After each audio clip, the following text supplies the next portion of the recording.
Well, hello class, and welcome to the second day of the third unit of our semester. Hope you are doing well. We are officially into week 5, so believe it or not, we are over a quarter of the way through this semester. Semester just flies by, and it will only go faster, only get busier. So as I was thinking about that, I just kind of wanted to think about how this class specifically, last week I tried to make a little bit of a case for how I see this fitting into your overall curriculum, why I think the class is important, kind of my approach to teaching the course, and kind of how I how I see it all fitting together, and why I think it's really something that's valuable. At the same time, I also want to make a point for how I think this is potentially a nice little bit of almost a respite in the midst of your very, very busy semesters. I don't know what classes you're enrolled in, how many classes you're enrolled in, though I do know that a number of you said that you're in 4, and maybe this is your 5th class, so you're busy. You've got life happening, you've got church, you've got family, you've got friends, you've got work, you've got all sorts of things happening, and this is just one of those small elements of life that's occurring in a regular week.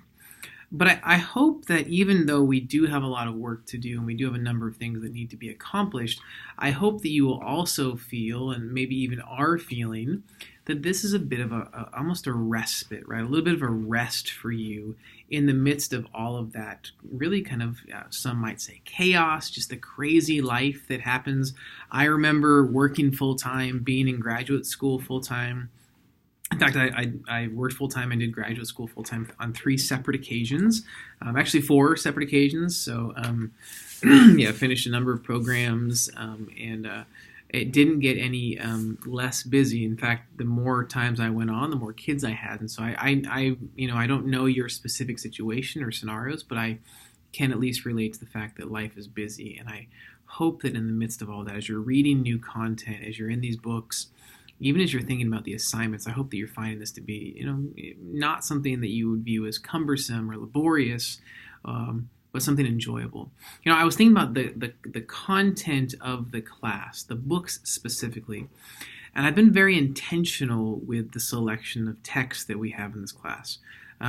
This is my 9th year teaching this class, and I've changed the books a number of times. I remember the first time we did a textbook that was used by a number of different programs on campus at APU, written by Scharf, and it was a good book, but it was really more for those that were doing career counseling from a college perspective. And then we switched to a book by Anderson and Vandehee, which was looking at career development from a global perspective. And I really liked that book. But that one, unfortunately, became something that became a bit outdated. And so they didn't release a second edition of that. So the latest version was 2012. So, you can imagine in 2012 it was very applicable. And we were talking about things like the Great Recession. Well, the Great Recession took place now, 12 years ago. So that's not nearly as applicable these days as it was then. So some of the questions that were asked even about that had to do with, do you know somebody that was impacted, potentially probably negatively, by way of the Great Recession? And probably those answers even today are still yes, right? There's still this residual, some would say, that's continuing to kind of this Great Recession stink, if you will, that is still with us today. Some would say I haven't fully recovered since the Great Recession. And yet that content, that book itself, was no longer nearly as applicable. So I think about the books, the Liptak text we're going to get into this unit. We start with the 321, which I'll talk about. We think about the Wrath and Harder text, Well-Being. It's a very practical book. It's something that's very tangible for you, something you can actually relate to and go, how am I doing? Am I struggling right now? Am I suffering? Or, am I thriving? Am I flourishing? How's my well-being overall? I use that assessment, maybe not the actual assessment, but that kind of those talking points. I use that quite often when I'm coaching and counseling clients. And then the Tang book. The Tang book is a recent book. I love the perspective that she brings. It is a global perspective. It's a multicultural perspective. It's a relevant modern day current perspective. I love that it's a recently released book. Because of course, I'm sure you know, when you release a book, it takes sometimes 18 to 24 months of writing the book. So what may have even been relevant when the book started potentially is not nearly as relevant when it's completed. But I do find that the Tang text is a great book to help us think about career counseling from various perspectives. And so I hope that you have found that these texts are important. And then, of course, the Schwen and Bass book, I really love this book. And, I want to spend a couple of minutes or maybe even, 30 seconds talking about that book specifically.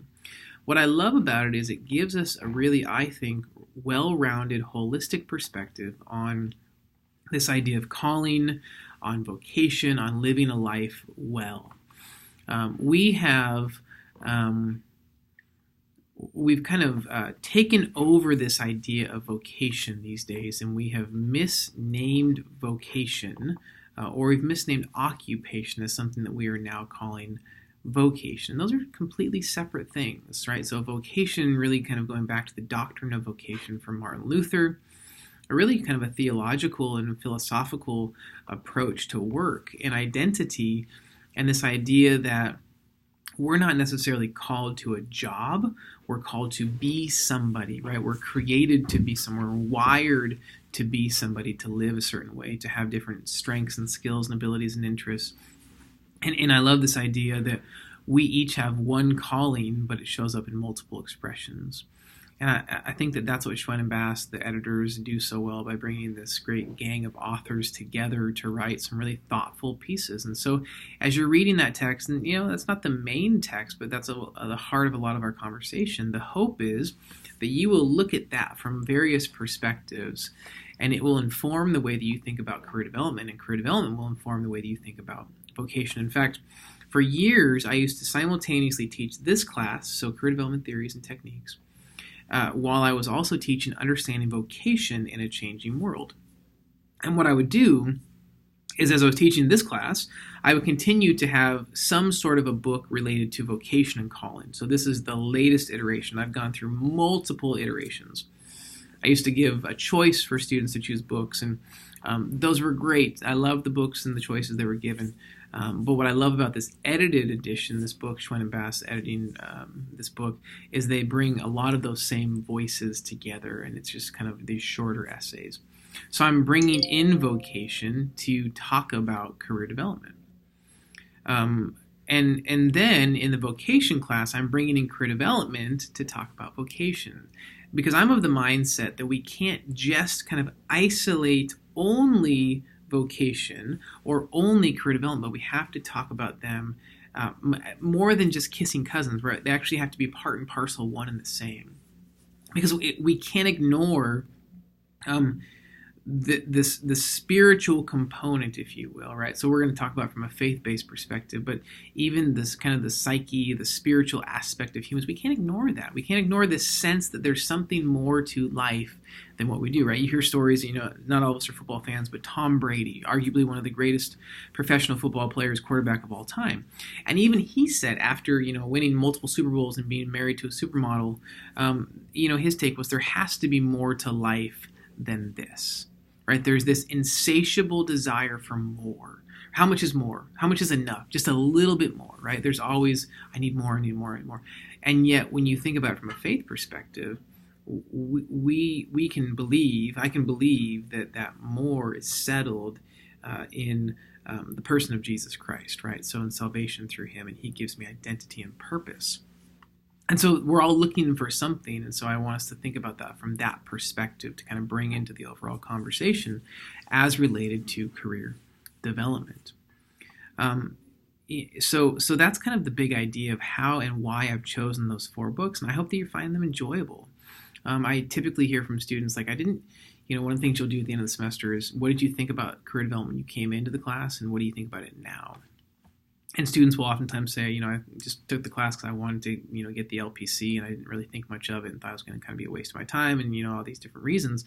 But I actually started to learn a lot. And I actually realized that it wasn't just for me professionally to help other people, but it helped me to think through things myself. And I hope that that's the case for you as well. All right. So there's lots of reason, there's lots of rhyme, there's lots of rationale and purpose and great intention behind why I have designed the course the way that I did, why we're reading the books that we are, and why we're answering the questions that are being answered on a regular basis. So know that it's not just busy work, because quite frankly, I don't like busy work. In fact, I would go as far to say I hate busy work.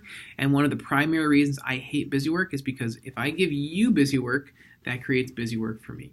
And neither of us win when we have to do busy work. So we're not going to do busy work. We're going to do really thoughtful, purposeful, intentional work that's going to get at the point. So what we're doing then in this unit, we'll continue on with the discussions. You read an article I talked about, a little bit of the reason why we're doing the Schwen and Bass. There's an article on spirituality, religion, and career development.